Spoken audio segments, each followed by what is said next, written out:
Denne bog handler om tempelridderne. Men den handler også om noget andet, viser det sig.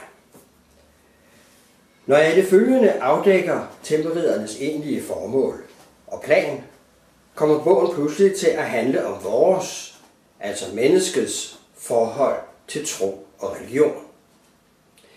Efter min mening er der intet, der på nuværende tidspunkt af menneskehedens historie kan være vigtigere. Religion og tro har hele vejen igennem menneskets historie været et fundament for magt og for følelser, og derfor også fundament for konflikter mellem mennesker. Det har medført nogle af de blodigste krige, mennesker har udkæmpet mod hinanden. Det er ikke kun historie, tværtimod. Netop nu står vi over for nogle af de største udfordringer i denne basale konflikt. Religiøse følelser og den dertil knyttede udnyttelse af religiøse følelser som et redskab til magt har her i begyndelsen af det 21. århundrede mere og mere overskygget alle andre politiske, monetære og nationale interesser og er blevet den stærkeste årsag til globale konflikter. På nuværende tidspunkt er det menneskets største udfordring at nå frem til en global fælles bevidsthed om det primære i religiøse følelser og tro. Hvad er det essentielle? Der er ikke meget logik i, at to parter slår hinanden ihjel, når de begge er enige om, at en og kun en almægtig Gud har skabt universet og mennesket. Hvordan kan de så hver især være overbeviste om, at denne almægtige Gud vil belønne dem, hvis de slår den anden part ihjel i hans navn? Det er indlysende ulogisk. For hvis der er en og kun én Gud, og denne Gud er almægtig, så behøver han ikke hjælp til at slå nogen ihjel. Det er indlysende logisk, at det kan han selv klare, hvis det er det, han vil. Og nu rører vi det fundamentale for, hvad er logik? Det er menneskets evne til at tænke logisk, der har gjort det muligt for mennesket at forstå mere og mere om det univers, vi lever i. Denne voksende forståelse har gjort det muligt for mennesket konstant at forbedre sin tilværelse og sine levevilkår. Samtidig er menneskets erkendelse og bevidsthed om sin egen plads og sin funktion i universet konstant voksende. Alt dette er takket være menneskets såkaldte logiske sans. Logik er en sans på samme måde som det at høre, se, føle, lugte og smage er sanser. Med vores sanser opfatter vi, og dermed erkender vi manifestationer i universet, såsom lys, lyde, genstande osv. Man kan sige, at universet udvider sig ved hjælp af vores sanser, fordi hver gang en af universets manifestationer, altså en lysstråle for eksempel, sanses og erkendes, så er der fået endnu et element til universets struktur.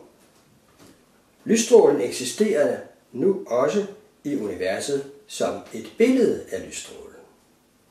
På samme måde må logik derfor være en væsentlig del af universets struktur. Det er interessant at indse, at hvis vi havde alle vores øvrige sanser undtagen sansen for logik, så ville vi ganske vist kunne erkende en stor del af universets eksistens, men vi ville være komplet ude af stand til at erkende en eneste af de sammenhænge og strukturer, der forener og forbinder universet i universelle lovmæssigheder.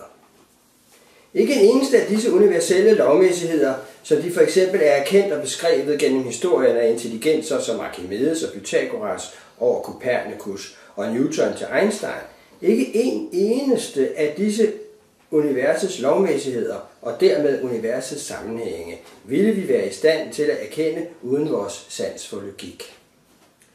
Logik er som sagt vores evne til at sanse universets logiske struktur. Vi har også et andet ord for denne sans, vi kalder den fornuft. For uden at bruge fornuften til at opnå større erkendelse om os selv og universet, bruger vi den også til at dømme. Den er en væsentlig del af grundlaget for vores opfattelse af retfærdighed. Udover fornuft har vi yderligere en universel sans, vi dagligt konfronteres med, nemlig samvittighed. Ligesom man kan være både blind og døv og mangle eller miste føle- og lugtesans, kan man også mangle eller miste sans for fornuft og samvittighed. Eller man kan overhøre eller negligere disse sanser, ligesom man kan lukke øjnene. Men det vil naturligvis medføre et indskrænket billede og en indskrænket eller manglende erkendelse af det univers, vi som mennesker lever i og af, og det kan ikke undgå at få negative konsekvenser. Der er yderligere en vigtig ting at gøre sig klart i den forbindelse. De nævnte sanser, at se, høre, lugte, smage og føle, er alle knyttet til det fysiske. Det sætter os i stand til at erkende det, vi kalder det materielle univers. Men logik er immateriel. Eftersom logik er en væsentlig del af universets struktur, må universet nødvendigvis også bestå af en immateriel side. Vi har også et andet ord for det immaterielle, nemlig det åndelige eller det spirituelle. Også vores tankevirksomhed er immateriel, altså åndelig eller spirituel. Vi bruger altså en immateriel tankevirksomhed og vores logiske sans, som er en sans for det immaterielle, til at erkende sammenhænge i universet. På den baggrund virker det absurd, at det, vi i vores tid kalder videnskab, alene beskæftiger sig med at undersøge det materielle og fysiske univers. Ikke alene afstår videnskaben fra at beskæftige sig med det spirituelle og åndelige. I deres umådelige uforstand benægter vores daglige mainstream videnskabsmænd simpelthen eksistensen af den åndelige og den spirituelle side af universet. Som jeg sagde i indledningen, er det formentlig på nuværende tidspunkt menneskets største udfordring at nå frem til en global fælles bevidsthed om det fundamentale i religiøse følelser. For at nå dertil er det efter min mening nødvendigt at underkaste den åndelige og spirituelle side af universet en videnskabelig forskning efter de samme kriterier, som har bragt mennesket så langt i sin erkendelse af det fysiske univers.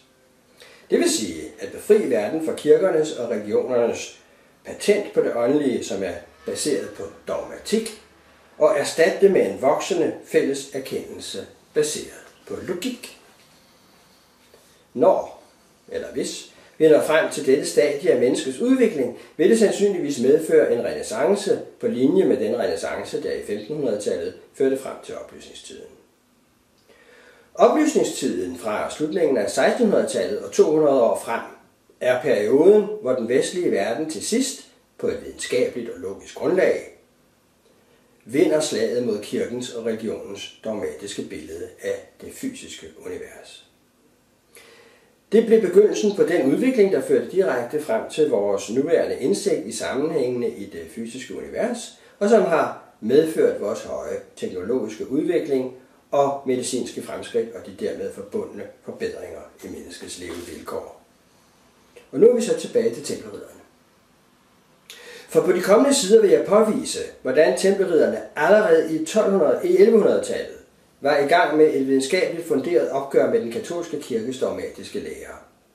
De var i færd med at skabe en renæssance. Men i modsætning til den renæssance 400 år senere, der trods kirkens indædte modstand førte videre til oplysningstiden, er tempelriddernes opgør med kirkens dogmatik ikke kun baseret på et opgør med kirkens fysiske verdensbillede. Den er samtidig et opgør med kirkens åndelige og spirituelle dogmatik. Det er noget af det, de følgende kapitler vil give et indblik i. Jeg vil på de følgende sider gøre det tydeligt, at tempelridderne ganske vist er en kristen orden, men at den kristendom, de erkender sig til på en lang række områder, adskiller sig fra den katolske kirkes dogmatik.